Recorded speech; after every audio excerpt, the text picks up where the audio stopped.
Я бы се попитала директно.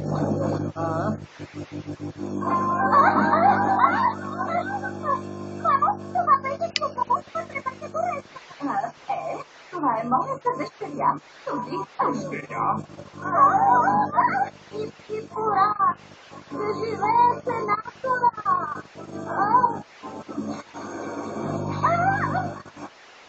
Сапаю. Много смешно! Браво! Браво! Браво! Прицел. И сега ерат на фойерверките. Фойерверките. Не разбирам. Не се получи.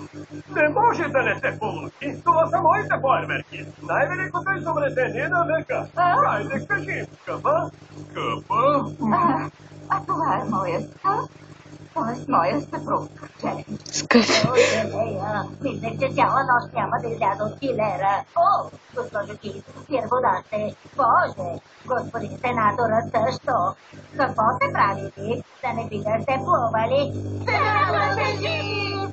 Спасихме го! Ти не се познаваш. Мисля, че вече се познавате. Това е Елия. Благодаря. Много ви благодаря.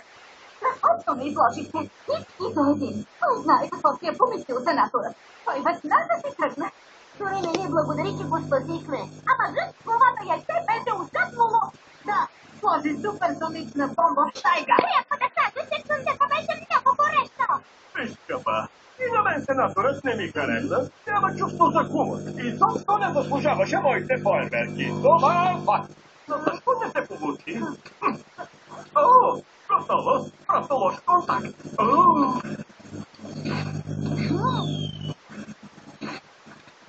Гърми навън. Това е великолепно. Колата ми! Боже. Но, Джереми, нямаш ли чувство за хумор?